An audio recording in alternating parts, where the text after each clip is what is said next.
warahmatullahi wabarakatuh. Waalaikumsalam warahmatullahi wabarakatuh. Kepada yang terhormat Bapak Ibu SD Negeri 2 Tegalrejo, kepada yang terhormat Ibu Siti Mutia selaku pemateri dari calon guru penggerak angkatan 7 Kabupaten Malang. Hari ini kita akan mendengarkan pengimbasan dari beliau tentang materi yang beliau ajarkan. Sebelum acara kita mulai, ada baiknya kita berdoa menurut keyakinan kita masing-masing. Berdoa, dipersilahkan.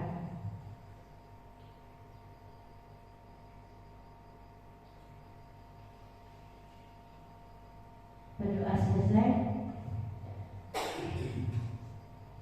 Sebelum acara dimulai, saya akan menyampaikan susunan acaranya. Yang pertama, penyampaian tujuan dan materi oleh beliau Ibu Siti Mutia. Yang kedua, penarikan kesimpulan. Yang ketiga, doa. Dan yang terakhir adalah penutup. Terima kasih. Assalamualaikum warahmatullahi wabarakatuh. Saya selaku Kepala Sekolah SD Negeri 2 Tegalrejo mengucapkan terima kasih dalam acara pengimbasan budaya positif yang dilakukan oleh guru penggerak, dan semoga apa yang dilakukan saat ini bisa menambah wawasan bagi warga sekolah, khususnya rekan-rekan guru, juga membuat semakin berkembangnya anak didik dalam menerima, mengembangkan menjadi anak didik yang berguna bagi nusa dan bangsa. Terima kasih. Menginjak acara selanjutnya yaitu penyampaian tujuan dan materi oleh Ibu Siti Mutia. Kepada beliau kami persilahkan.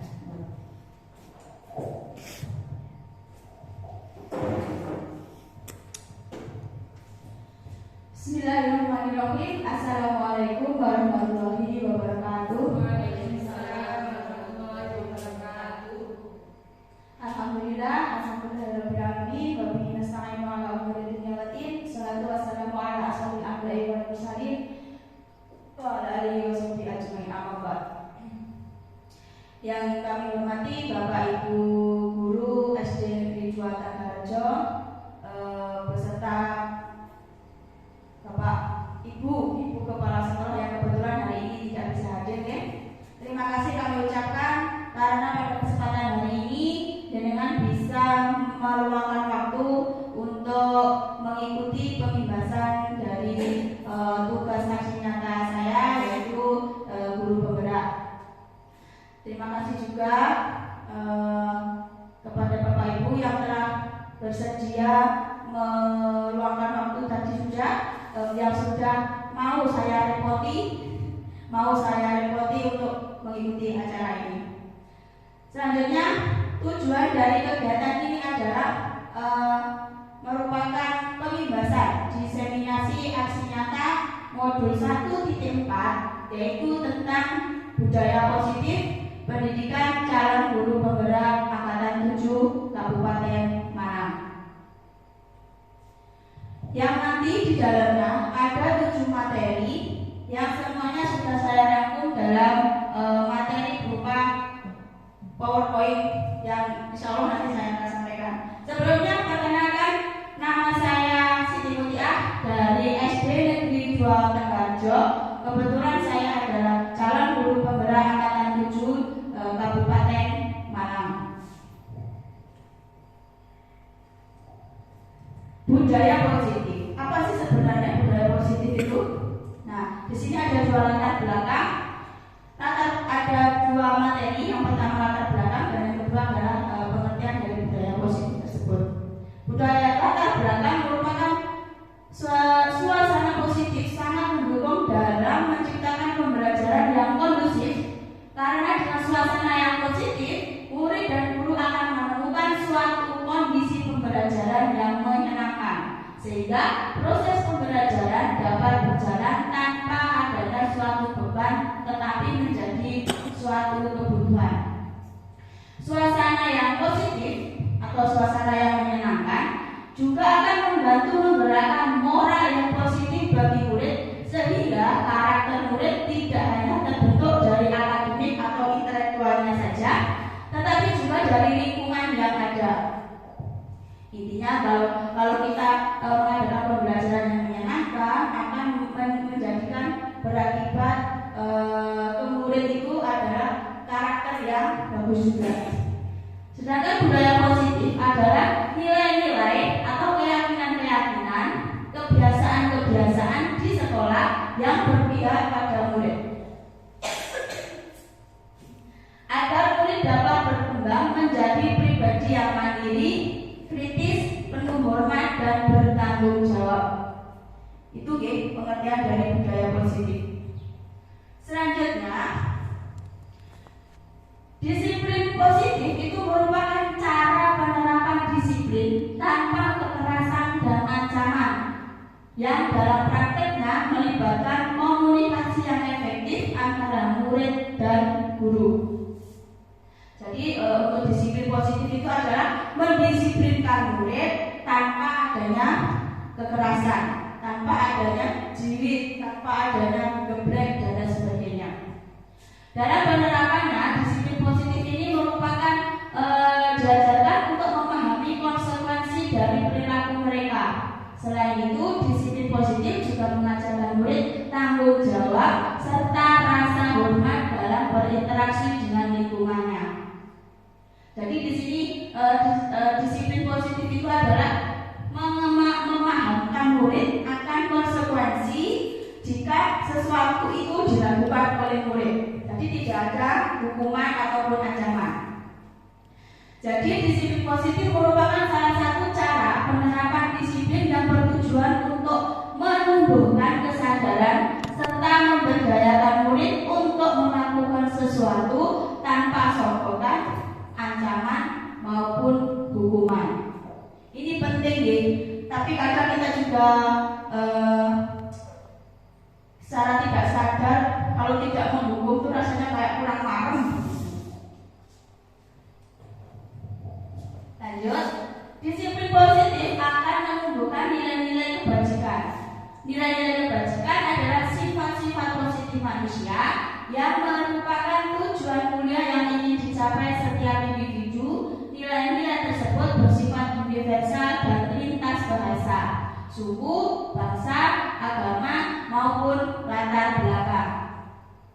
Setiap pelaku perbuatan memiliki suatu tujuan. Tentu saja pasti punya tujuan. Dengan menaikkan nilai-nilai kebajikan yang diyakini seseorang, maka motivasi intrinsiknya, motivasi yang terbangun dari dalam diri siswa akan terbangun sehingga menggunakan motivasi dari diri pribadi untuk mencapai tujuan mulia yang diinginkan.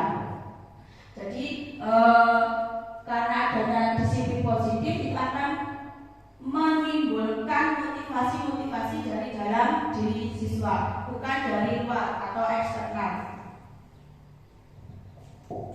Nah, di sini juga ada nilai-nilai kebajikan anak Indonesia adalah profil pelajar Pancasila.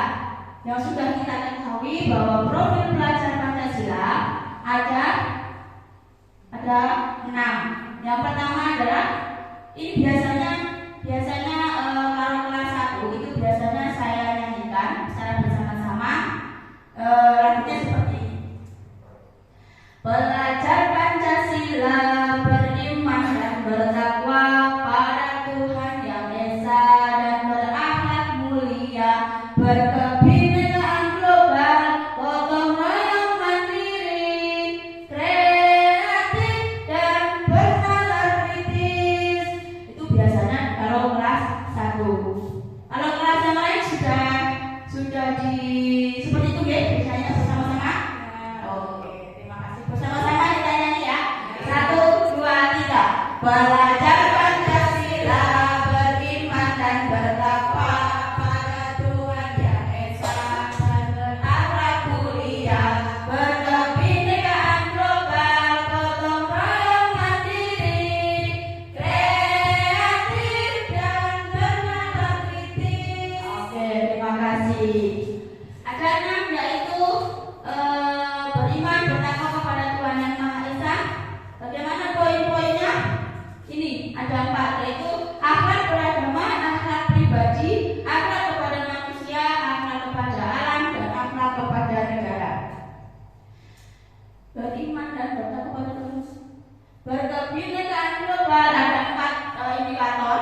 mengenal dan menghargai budaya, komunikasi dan interaksi antar budaya, refleksi dan tanggung jawab, dan berkeadilan sosial. Gotong royong ada 3 indikator, yaitu kolaborasi, kepedulian, dan berbagi.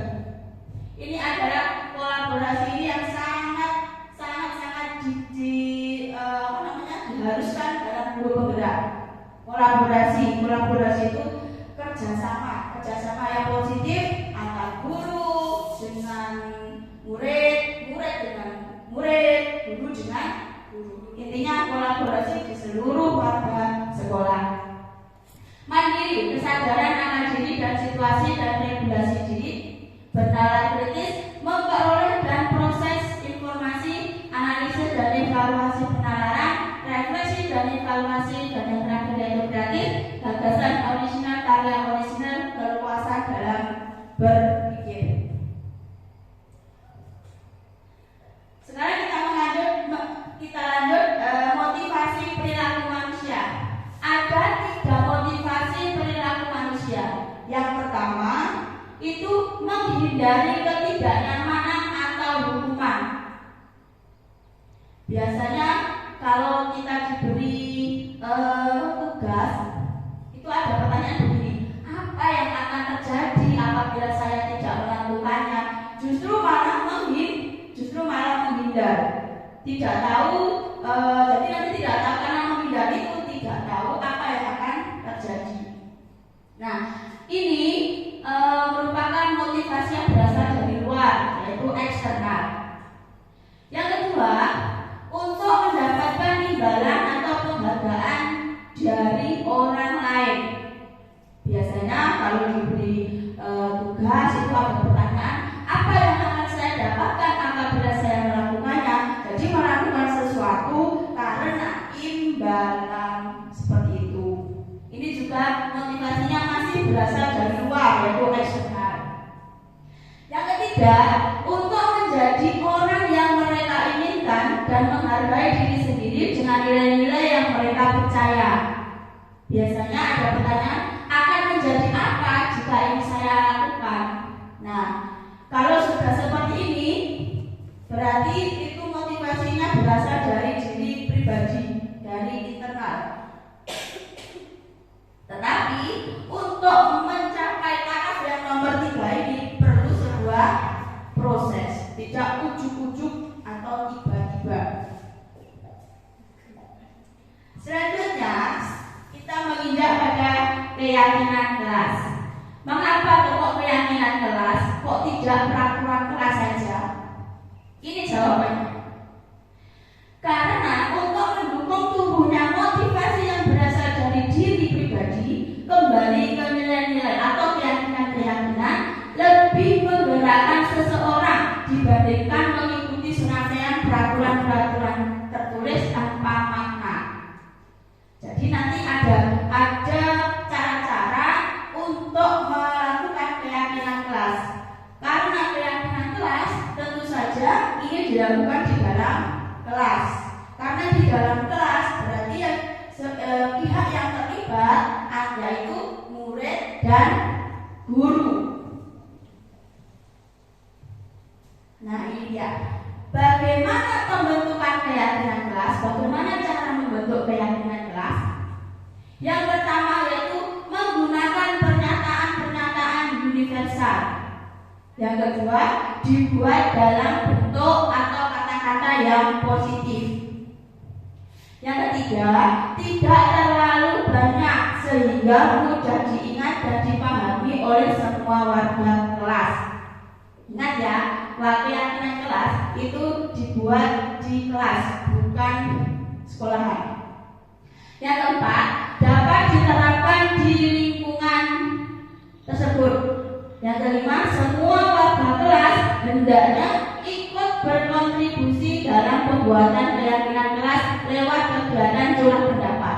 Seperti yang saya sampaikan kemarin, bahwa kita dituntut untuk berkolaborasi, kerjasama. Kalau keyakinan kelas tentu saja bentuk kolaborasinya antara siswa dan guru. Nah, ini adalah contoh keyakinan kelas. Itu bisa dibaca. Setiap anggota kelas perlu belajar, perlu senang.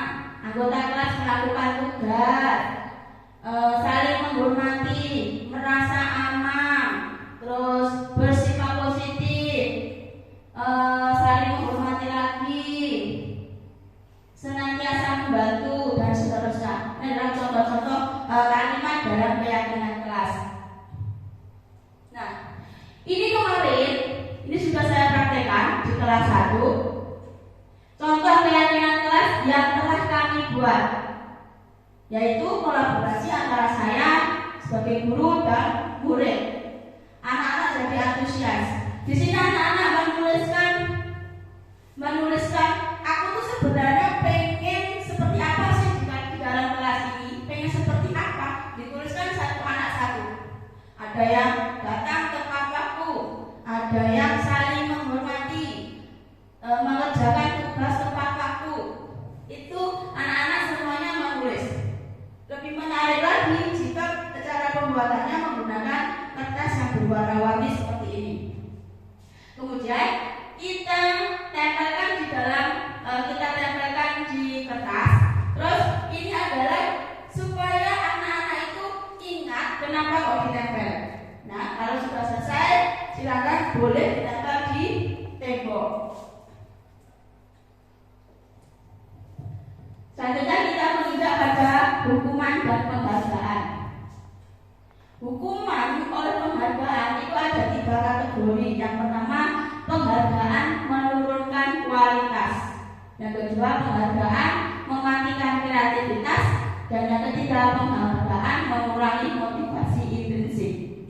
Contoh saja, penghargaan menurunkan kualitas. Bagaimana ini contohnya? Contoh saja di dalam kelas ada anak yang kebetulan mendapatkan nilai 100 sempurna. Terus dipuji sama gurunya, wah kamu bagus ya, pintar ya. Sementara teman-teman yang lain, teman-temannya itu tidak ada yang dapat 100. Karena adanya penghargaan, adanya pujian tadi, itu akan menurunkan kualitas yang tidak mendapat angka 100. Itu adalah salah satu contoh bahwa penghargaan itu menurunkan kualitas. Nah, ini bisa dibaca deh, hukuman dan konsekuensi. Kalau hukuman itu sesuatu yang meyakinkan harus terjadi. Sementara konsekuensi itu sesuatu harus terjadi. Membuat anak sakit fisik maupun hati untuk jangka waktu yang lama. Membuat anak merasa tidak nyaman dalam jangka waktu pendek. Anak membenci kedisiplinan karena adanya hukuman itu. Terus kalau sudah dibentuk menjadi sebuah konsekuensi, anak akan menghargai disiplin. Hukuman itu sifatnya paksaan, sementara konsekuensi sifatnya stimulus. Mendorong anak menyakiti diri sendiri. Kalau konsekuensi mendorong anak agar mudah menyesuaikan diri dan seterusnya. Lanjut, kita menginjak pada restitusi. Apa itu restitusi? Restitusi merupakan proses menciptakan kondisi bagi murid untuk memperbaiki kesalahan mereka sehingga mereka bisa kembali pada kelompok mereka yang dengan karakter yang lebih kuat. Proses kolaboratif, lagi-lagi ini adalah kita dididik untuk berkolaborasi yang mengajarkan murid untuk mencari solusi suatu masalah dan membantu murid berpikir tentang orang seperti apa yang mereka inginkan dan bagaimana mereka harus memperlakukan orang lain. Jadi pada intinya restitusi itu adalah memecahkan sebuah masalah tanpa adanya ancaman, hukuman maupun sogokan dengan berkolaborasi antara murid dan siswa, murid dengan guru. Kemudian ciri-ciri restitusi. Yang pertama, restitusi bukan untuk menebus kesalahan, namun untuk belajar dari kesalahan. Yang kedua, restitusi memperbaiki hubungan. Yang ketiga adalah tawaran, bukan paksaan. Yang keempat, menuntun untuk melihat ke dalam diri pribadi. Yang kelima, mencari kebutuhan dasar Yang keenam, cara yang paling baik. Nomor 7, restitusi fokus pada karakter bukan tindakan. Yang kedelapan, restitusi itu menguatkan. Yang kesembilan, restitusi fokus pada solusi. Yang ke-10, restitusi mengembalikan murid yang berbuat salah kembali kepada yang benar.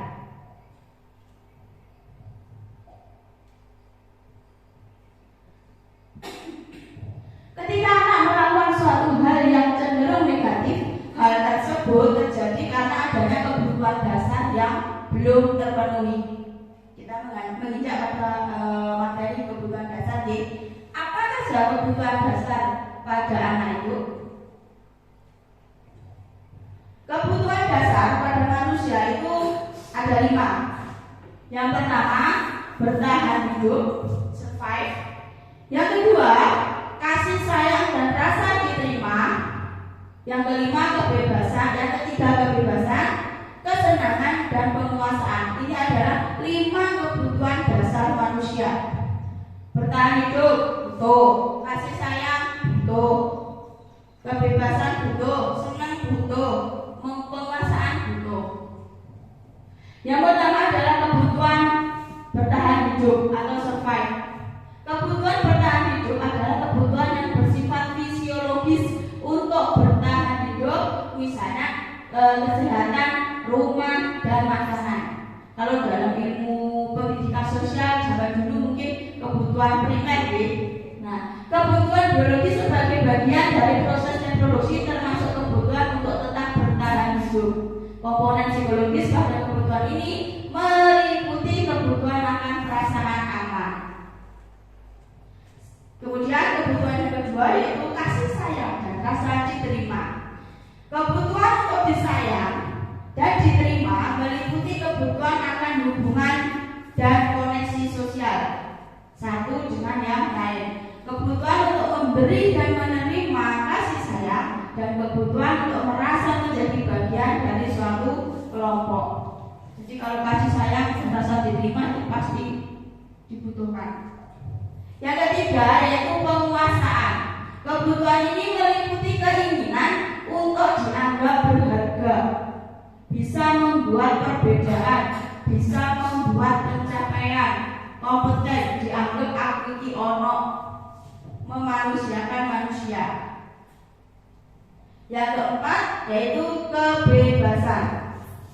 Kebutuhan untuk bebas adalah kebutuhan akan kemandirian, otonomi, memiliki pilihan, dan mampu mengendalikan arah hidup seseorang. Anak-anak dengan kebutuhan kebebasan yang tinggi menginginkan pilihan, mereka perlu banyak bergerak. Tidak adanya peraturan-peraturan yang sifatnya mengekang. Dan kebutuhan yang terakhir yaitu kesenangan. Kebutuhan akan kesenangan adalah kebutuhan untuk mencari kesenangan, bermain, tertawa, dan bayangkan jika hidup tanpa adanya kesenangan. Terus lanjut kita pada posisi kontrol guru. Sebagai guru kita punya 5 posisi kontrol. Yang pertama yaitu penghukum, kita sebagai penghukum. Yang kedua, membuat rasa bersalah. Yang ketiga, kita sebagai teman. Yang keempat, kita sebagai pemantau. Yang kelima, kita sebagai manajer.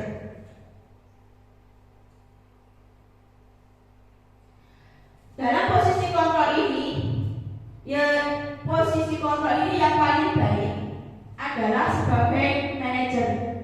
Hati-hati kalau kita sebagai teman. Oke, kalau sebagai teman itu kita bisa lebih mengerahkan diri dengan siswa. Tapi perlu diketahui, kalau kita sebagai teman, biasanya anak-anak apa yang namanya? Anak-anak akan lama kira ngomong. Ya, hati-hati jika kita sebagai teman.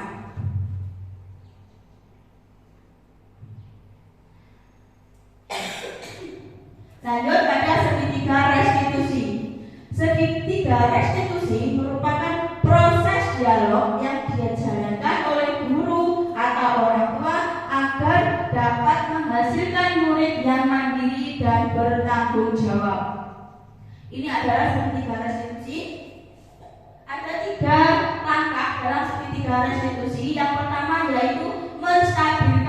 identitas. Biasanya kalau seperti menstabilkan identitas itu biasanya kita ngomong seperti ini. Setiap orang pasti pernah melakukan kesalahan, nggak apa-apa. Selain itu juga kamu bukan satu-satunya yang pernah melakukan ini. Banyak orang yang melakukan kesalahan ini. Yang selanjutnya yaitu validasi tindakan yang salah. Validasi tindakan yang salah biasanya kita ngomong begini, kamu tentu punya alasan mengapa kamu melakukan itu.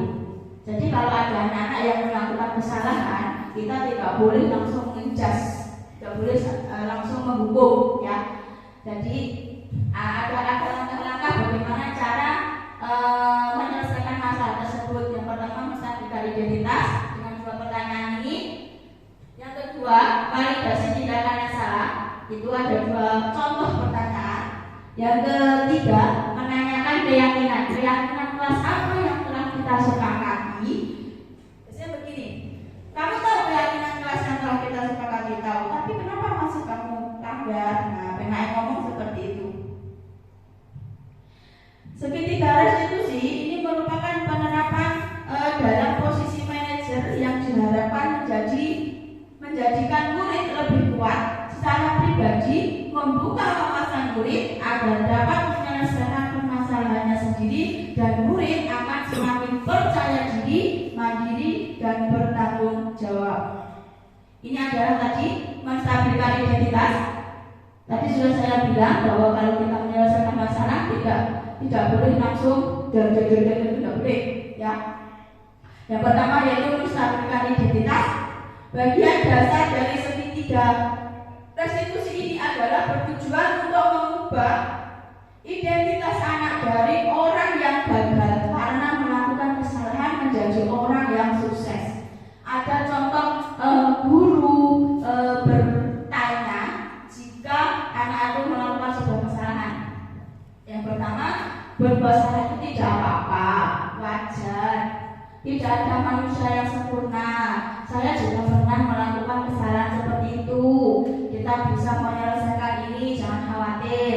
Bapak Ibu tidak tertarik mencari siapa yang salah, tapi Bapak Ibu ingin mencari solusi dari permasalahan ini. Kamu berhak merasa begitu.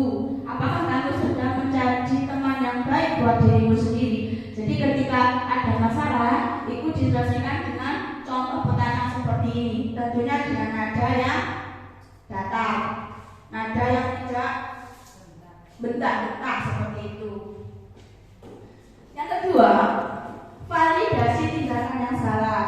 Setiap tindakan kita dilakukan dengan suatu tujuan, yaitu memenuhi kebutuhan dasar.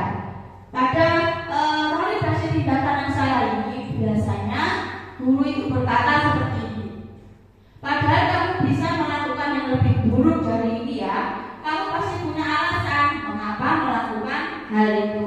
Kamu patut bangga pada dirimu sendiri karena kamu telah melindungi sesuatu yang penting buatmu. Kamu boleh mempertahankan sikap itu, tapi kamu harus menambahkan sikap yang baru. Yang ketiga, menanyakan keyakinan. Anak melihat kesalahannya dihubungkan dengan norma sosial dan nilai-nilai yang mendasari manusia berinteraksi dengan orang lain.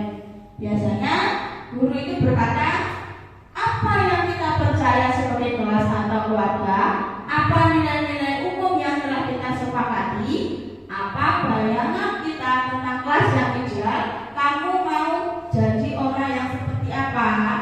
Jadi begini ya Bapak Ibu, kalau anak melakukan sebuah kesalahan, kita tidak boleh langsung jalan membentak, tidak boleh. Tapi ada beberapa tahapan, ada 3 tahapan seperti tadi, dengan kita mengatakan nada yang datar, nada yang tidak membentak seperti itu, ya. Nah, ini adalah contoh penerapan segitiga restitusi yang pernah saya lakukan di kelas.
Terima kasih. Itu adalah contoh dari penyelesaian masalah menggunakan segitiga restitusi. Jadi kalau segitiga restitusi itu pemecahan masalahnya, kita tawarkan kembali kepada anak kira-kira apa yang bisa menebus kesalahan itu, seperti itu. Nah, di sini ada contoh kasus guru matematika. Coba nanti kita analisis menggunakan segitiga restitusi ini. Guru matematika dari Polokali kelas 8 yang namanya Ibu Santi sakit sehingga tidak dapat masuk dan mengajar. Akhirnya dicarikan guru pengganti yaitu Ibu Eni. Ibu Eni baru 2 tahun menjadi guru SMP. Beberapa murid perempuan yaitu diwakili oleh Vivi dan Natali mengetahui hal ini dan mulai menggunakan kesempatan dan bersikap seenaknya. Mereka tertawa-tawa dan tidak mengindahkan kehadiran Ibu Eni. Ibu Eni mencoba menyapa Vivi dan Natali dengan ramah sambil mengingatkan mereka untuk tetap fokus pada pengerjaan tugas. Ayolah, tugasnya dikerjakan. Nanti ibu ditegur bapak kepala sekolah kalau kalian tidak kerjakan tugas. Tolong bantu ibu ya. Namun Vivi dan Natali malah jadi tertawa. Ibu santai saja bu. Mereka tetap mengerjakan tugas dan malah ngobrol. Mereka tetap tidak mengerjakan tugas dan malah ngobrol. Keesokan harinya Ibu Santi yang sakit tadi sudah sembuh dan memanggil Vivi dan Natali serta menanyakan tentang laporan Ibu Eni. Ibu Santi menanyakan apakah mereka bersedia memperbaiki permasalahan yang ada. Vivi dan Natali sempat ragu-ragu dan membela diri. Namun pada akhirnya mereka mengatakan akan meminta maaf. Ibu Santi menanggapi bahwa tindakan itu boleh saja dilakukan bila mereka sungguh-sungguh ingin meminta maaf. Namun Bu Santi menanyakan kembali apa yang mereka bisa lakukan untuk menggantikan rasa dihormati Ibu Santi. Baik Vivi maupun Natali mengakui bahwa perilaku mereka itu tidak sesuai dengan keyakinan kelas yang telah mereka sepakati. Ibu Santi melanjutkan kembali apa yang akan mereka lakukan untuk memperbaiki masalah. Jadi begini, ada masalah, diinterogasi, ditanyai, terus dikembalikan lagi kepada yang berbuat salah. Setelah berpikir sejenak, Natali dan Vivi mengusulkan bagaimana kalau mereka mengadakan sebuah diskusi kelompok dengan teman-teman sekelasnya. Tema yang mereka pilih adalah penerapan keyakinan kelas, terutama tentang sikap saling menghormati dan bagaimana penerapannya di kehidupan sehari-hari di sekolah. Usulan yang kedua adalah mengirim email kepada Ibu Eni tentang gagasan mereka tersebut. Mereka pun memberitahu Ibu Eni bahwa mereka telah memberitahu kepala sekolah yang bernama Pak Hasan bila lain waktu ada ketiadaan guru, mereka akan mengusulkan Ibu Eni sebagai guru pengganti. Sekarang ada 4 pertanyaan. Dalam kasus tadi, langkah-langkah restitusi apa saja yang dijalankan oleh Ibu Santi? Itu pertanyaan yang pertama. Yang kedua, menurut Anda, apakah restitusi yang diusulkan Vivi dan Natali sudah sesuai dengan pelanggaran yang telah dibuat? Apakah langkah-langkah restitusi yang telah diusulkan mereka? Dalam kasus di atas,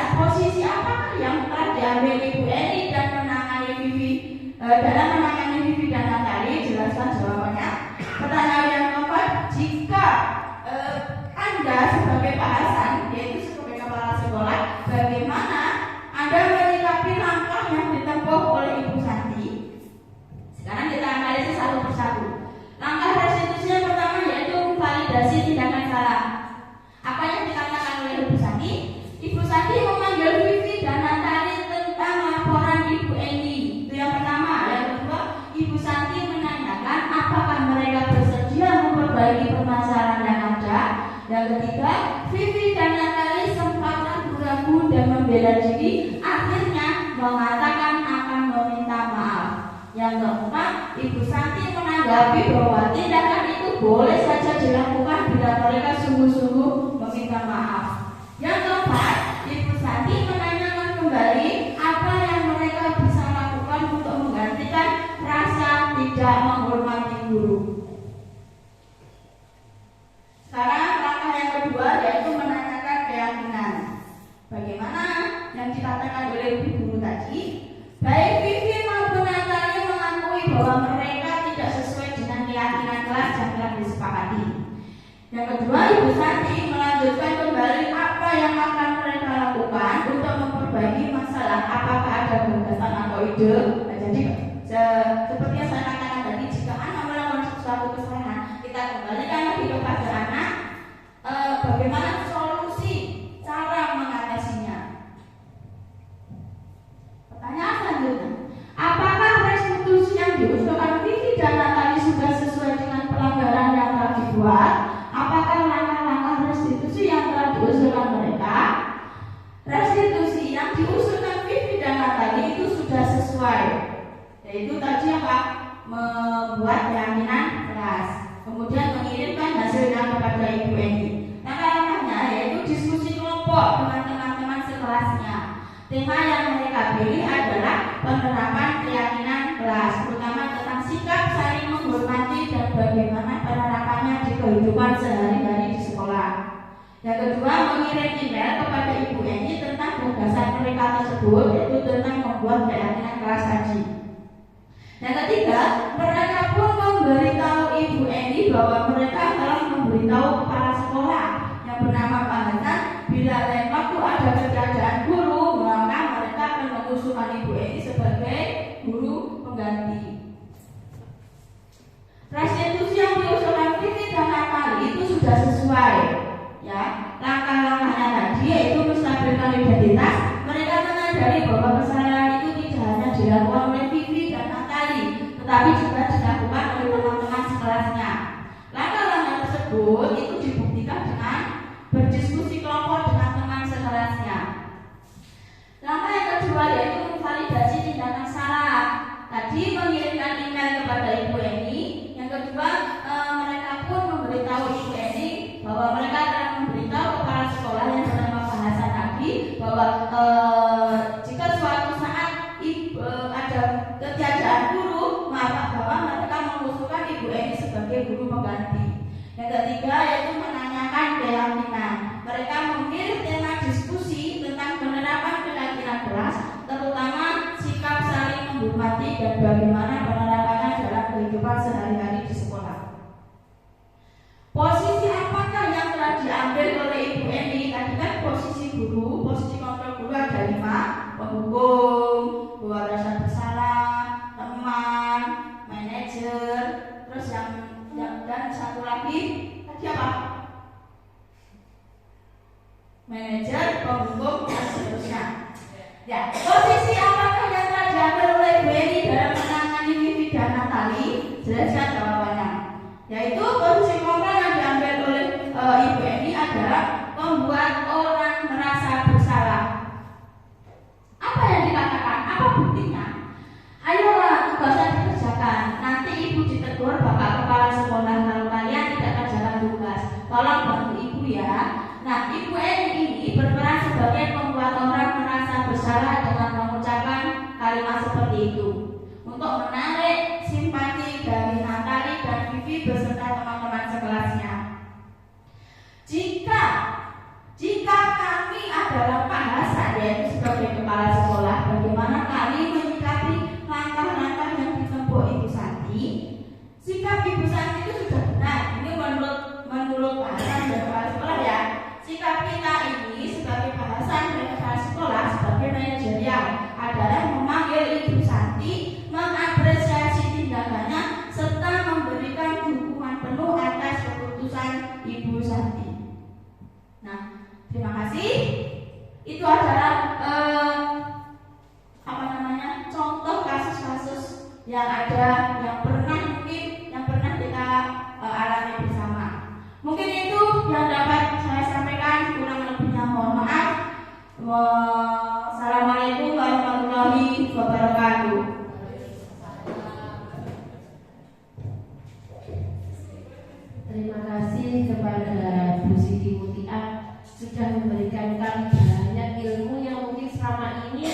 kami belum tahu. Untuk acara selanjutnya yaitu penarikan kesimpulan dari tema yang disampaikan oleh Bu Dian. Terima kasih. Kesimpulannya bahwa kita dalam menghadapi masalah itu tidak boleh langsung dalam arti langsung dengan rasa marah. Jangan, tolong sekarang diusahakan seperti itu nih. Ada beberapa cara seperti yang saya sampaikan tadi, yaitu dengan menggunakan segitiga restitusi. Artinya kita berkolaborasi dengan anak. Bagaimana cara memecahkan masalah tersebut jika anak melakukan suatu kesalahan. Terima kasih.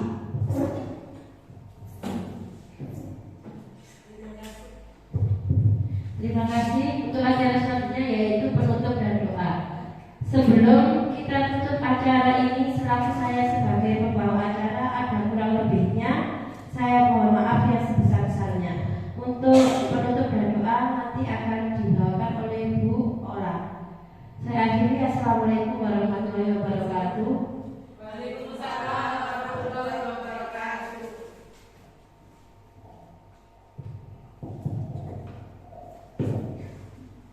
Assalamualaikum warahmatullahi wabarakatuh.